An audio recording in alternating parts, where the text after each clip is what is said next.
ছোট থেকেই ইচ্ছা ছিল শোবিজ অঙ্গনে কাজ করব। তো দীর্ঘদিন শোবিজ অঙ্গনে কাজ করার পর আমার মনে হয়েছে যে নতুন কিছু করা দরকার। তো সেই সময়ে আসলে ব্র্যান্ড প্রমোশনের কাজ, ব্র্যান্ড প্রমোটাররা খুব সুন্দর একটা মসৃণ পথ তৈরি করে ফেলেছেন আমাদের জন্য, এবং সেই পথটাই আমি অনুসরণ করছি এবং সেই পথে নতুন তরুণীরা আসছে। এটা সত্যি অনেক ভালো লাগে, ভীষণ ভালো। আগামী বই মেলায় আমার বই আসছে, যেটাও কিন্তু ব্র্যান্ড প্রমোশনকে কেন্দ্র করেই, আর নামটি আমি আজকে এই সুন্দরক্ষণে সবার সাথে শেয়ার করতে চাই। আমার যেই বইটি আসছে আগামী বই মেলায়, নামটি হচ্ছে ব্র্যান্ড প্রমোশনের ইতিকথা। অর্থাৎ যদি এই সেক্টরে কেউ কাজ করতে চায়, এই সেক্টর সম্পর্কে কারো জানার আগ্রহ থাকে, আমার এই ছোট্ট বইটি পড়লেই সম্পূর্ণটা জেনে নিতে পারে। প্রোগ্রামে আবারও ফিরে আসবো আপনাদের মাঝে ডান্স পারফরমেন্স, মডেলিং বা ফ্যাশনের মাধ্যমে। আর এত বেশি ব্যস্ত থাকা হয় ব্র্যান্ডিংয়ের কাজে যে ওই কাজগুলো হয়তো হারিয়ে যায়, বাট মন থেকে অনেক বেশি শ্রদ্ধা এবং ভালোবাসা প্রত্যেকটি কাজের জন্য। ব্র্যান্ড প্রমোশনের ইতিকথা খুবই হার্ড অভিজ্ঞতা, কারণ এটা খুবই নতুন আমার জন্য।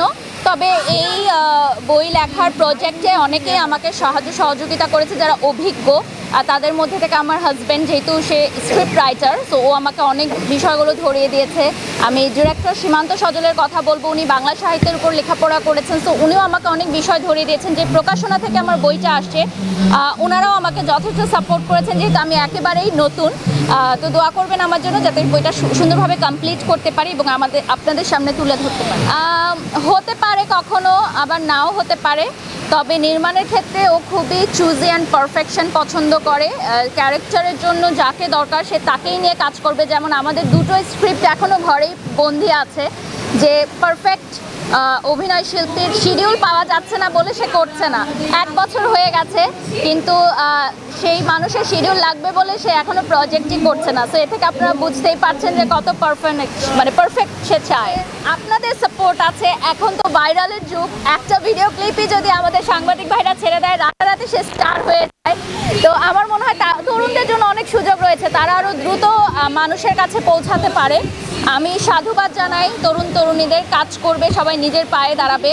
আগে যেরকম একটা ধারণা ছিল যে ডাক্তার, ইঞ্জিনিয়ার হতে হবে বা উকিল হতে হবে, সেই ধারণা থেকে সবাই ভেঙে এসেছে। এটা ভালো লাগে। স্বাগত জানাতে আমরা সবাই প্রস্তুত। আমার মনে হয় আজকে যারা সম্মাননা পাচ্ছেন, এটা নতুন বছরে কাজের জন্য একটি স্বীকৃতি এবং অনুপ্রেরণা। ব্র্যান্ড আমাকে নিয়ে কাজ করে, তারা কিন্তু অনেক বেশি প্রাউড ফিল করে। তো যখন আমরা বিভিন্ন ব্র্যান্ডে যাই, ওনাররা বা স্টাফরা যখন বলে যে আপু দেখলাম আপনি আবারও অ্যাওয়ার্ড পেয়েছেন, অনেক ভালো লাগছে, অনেক খুশি লাগছে যে আপনি আমাদের এখানে কাজ করেন আবার। তো এটা আসলে ভালোবাসার জায়গা, যে আমার চেয়েও তারা অনেক বেশি প্রাউড ফিল করে যখন আমি একটা সম্মাননা পাই।